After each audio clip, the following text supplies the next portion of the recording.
যেভাবে খুন হচ্ছে সেই খুনটাকে আড়াল করার জন্য যেভাবে মিথ্যা কথা বলছে, এটা ভাঙড়ের ইতিহাসে এত বড় নক্কারজনক ঘটনা কেউ কখনো ঘটায়নি।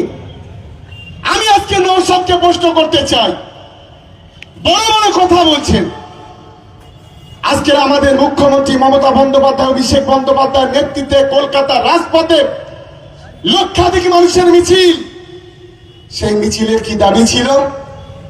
যে আজকে সারা দেশ জুড়ে বাঙালি খেদাও অভিযান চলছে।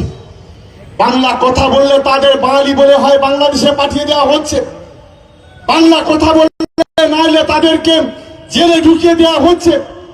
গোটা দেশ জুড়ে বাঙালিদের অপমান অসম্মান করা হচ্ছে। কই নওশাদ সিদ্দিকী এত নাকি মুসলমানদের জন্য মায়া কান্না কাঁদেন, বাঙালিদের জন্য তার নাকি চোখের পানি ঝরতে ঝরতে কমিনের মতো হয়ে গেছে? কই একটা প্রতিবাদ মিছিল তো আমরা দেখলাম না। আমি প্রশ্ন করতে চাই, যখন শুভেন্দু অধিকারী বলে মুসলমান মানে জেহাদি, মুসলমান মানে সন্ত্রাসবাদী, মুসলমান মানে সমাজ বিরোধী, তাদেরকে বাংলা থেকে পাকিস্তানে কিংবা বাংলাদেশে তাড়িয়ে দিতে হবে।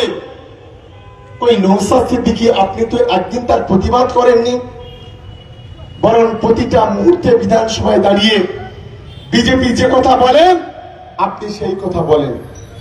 আপনি বিধানসভায় একরকম করেন, আর ভাঙড়ের মাটিতে যখন আছেন তখন মুসলমানদের জন্য মায়া কান্না কাঁদেন। আমরা তীব্র নিন্দা, তীব্র ধিক্কার জানাচ্ছি। আমি তাই ভাঙড় বিধানসভা এলাকার সর্বস্তরে মানুষের কাছে আমার আবেদন, আগামী দিনের জোর লড়াই তৈরি হতে হবে। অত রাজ্জাক ভাইয়ের মতো, রাজ্জাকের মতো আমাদের অনেককে যদি শহীদ হতে হয় হবে, ভাঙড় বিধানসভাতে 1 ইঞ্চি জমি আমরা ছাড়বো না, এটা অন্তত ওদের মাথায় রাখা উচিত। আজকের এখানে একজন সমাজ বিরোধী আছে আইএসএফ এর, দক্ষিণ 24 পরগনা জেলার নাকি সভাপতি, বড় বড় কথা বলেন। আমি তাই বলি, বাড়ির পাশের লোকটা তো আপনার সঙ্গে আছে তো। আর সন্ধ্যার সময় আমরা দেখি কিছু বিজেপির, কিছু আইএসএফ এর, কিছু সিপিএম এর নেতা আছে, মুখে ভালো করে পাউডার মেখে বিউটি পার্লারে গিয়ে ঘষে মেজে কিভাবে তৃণমূল কংগ্রেসকে ছোট করা যাবে, কালিমালিপ্ত করা যাবে, কিভাবে তৃণমূল কংগ্রেসের বিরুদ্ধে কথা বলা যাবে, মানুষকে বিভ্রান্ত করা যাবে, কিভাবে মমতা বন্দ্যোপাধ্যায়কে ছোট করা যাবে, এই ধরনের চিৎকার করেন। আমি তাদের বলি, কই একবার তো বাঙালিদের জন্য একটা কথা বলেন না? আজকের সারা দেশ জুড়ে বাঙালিদের বিরুদ্ধে যে অত্যাচার চলছে, একবার তো এই সংখ্যালঘুরা স্বাধীনতার আন্দোলনে যে লড়াই করেছিল, আজকে দিল্লির যে গেট আছে সেই দিল্লির গেটে যদি 1 লক্ষ লোকের নাম থাকে, 62,000 মুসলমানের নাম আছে। আজকে সেই মুসলমানদের যখন অপমান করে, সংখ্যালঘুদের যেমন অপমান করেন, কই তখন তো তাদের হয়ে দুটো কথা বলেন না। আমি এই দালালদের বলি, গোটা দেশ জুড়ে যখন বিজেপির যে নারকীয় তাণ্ডব চলে, কে কি খাবে, কে কি পড়বে, কে কোথায় থাকবে, এই বিজেপি যখন ঠিক করে দেয়, এই দালালগুলো, এই পেড নিউজগুলো, এই গদি মিডিয়াগুলো, কই তার বিরুদ্ধে তো কথা বলে না। উত্তরপ্রদেশে কেউ যদি গরুর মাংস নিয়ে যায় তাকে পিটিয়ে মেরে দেওয়া হয়, কেউ যদি ফ্রিজে মাংস রাখে তাকে পিটিয়ে মেরে দেওয়া হয়। দিল্লিতে যদি কেউ নামাজ পড়ে, বিজেপি সরকারের পুলিশ তাদের লাঠি মেরে, বুকে লাঠি মেরে তুলে দেয়। কই আমরা তো দেখি একমাত্র তৃণমূল কংগ্রেস ছাড়া এই মিডিয়ার চ্যানেলগুলোতে বসে এই অন্য বিরোধী দলগুলো যারা আছে, একদিন তো তাদের বিরুদ্ধে কথা বলে না, একদিন যারা নির্যাতিত হচ্ছে যারা, তাদের পক্ষে তো কথা বলে না। কারণ এদের লক্ষ্য হলো একটাই, ক্ষমতা দখল করতে হবে আগামী দিনে বাংলাতে। দেখুন একটা কথা বলি, আজকে যারা বাংলাতে যারা বড় বড় কথা বলছেন, যারা কেউ মাথা নেড়া হচ্ছে, কেউ বলছে মমতা বন্দ্যোপাধ্যায়কে প্রাক্তন করে দেব, এই রাজ্যে যিনি বিরোধী দলনেতা, আজকে যে মমতা বন্দ্যোপাধ্যায়ের আঁচলের তলায় থেকে আজকে যে শুভেন্দু অধিকারী হয়েছে, সে বলছে যে আমি মমতা বন্দ্যোপাধ্যায়কে ত্যাক্তন করব। আমি বলছি এখন তোমার প্রথম নাম হচ্ছে মির্জাফর, আর দ্বিতীয় নাম হচ্ছে কেউ কেউ তোমাকে দাদা বলে ডাকে।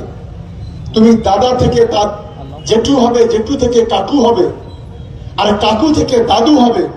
তোমার পাকা চুলটা, কাঁচা চুলটা পাকা হবে, মাথার থেকে চুলগুলো আস্তে আস্তে সব ঝরে পড়বে। তবুও মমতা বন্দ্যোপাধ্যায়কে প্রাক্তন করা যাবে না, তৃণমূল কংগ্রেসকে হারানো যাবে না, এটা তোমার মনে রাখা উচিত। আর বিশেষ করে বাংলার সংখ্যালঘুদের উপরে যে নারকীয় তাণ্ডব চালানোর চেষ্টা করছো, আমি সতর্ক করে দিয়ে বলতে চাই, আজ গোটা বাংলার মাটিতে স্বাধীনতার পর হিন্দু মুসলমানের যে সংস্কৃতি, এই বাংলা রামকৃষ্ণ পরমহংসদেবের বাংলা, এই বাংলা নেতাজি সুভাষচন্দ্রের বাংলা, এই বাংলা কাজী নজরুল ইসলামের বাংলা, এই বাংলা স্বামী বিবেকানন্দের বাংলা, এই বাংলা রবীন্দ্রনাথ ঠাকুরের বাংলা, যে বাংলার সংস্কৃতি, বাংলার পরম্পরা, বাংলার ঐতিহ্য যেটা আছে, আজ সেটাকে ধ্বংস করে যেভাবে মুসলমান সংখ্যালঘুদের উপরে যে তাণ্ডব চালানোর আজকে চেষ্টা করছো, আগামী দিনে এর যোগ্য জবাব আগামী 26 সালে বাংলার সংখ্যালঘুরা দেবে, এটা আটকাতে পারবেন না।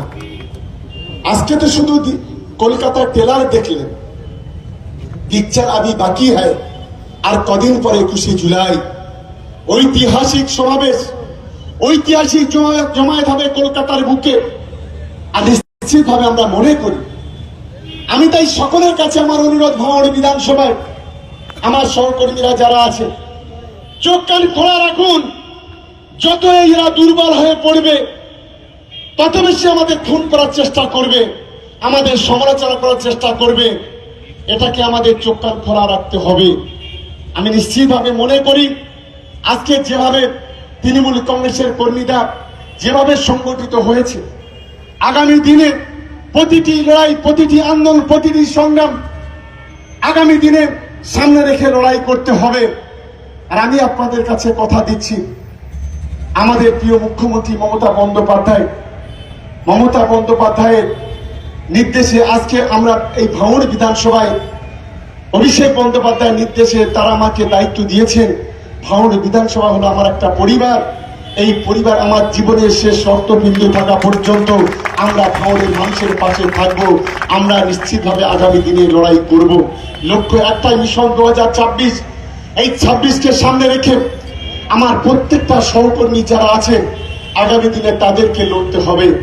আমি নিশ্চিতভাবে আশা করি, মিছিলের পর স্বাভাবিক কারণে সভা খুব কম সময় হয়, এত মানুষ তবু দাঁড়িয়ে আছে।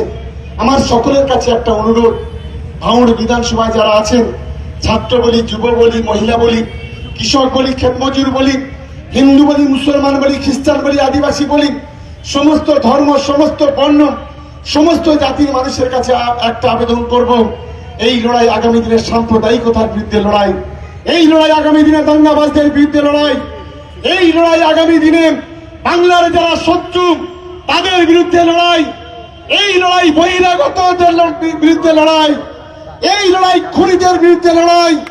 এই লড়াইতে আমাদের আগামী দিনে মাথা উঁচু করে সিটটা সোজা করে লড়তে হবে। মমতা বন্দ্যোপাধ্যায়, অভিষেক বন্দ্যোপাধ্যায়ের হাতটাকে শক্তিশালী করতে হবে।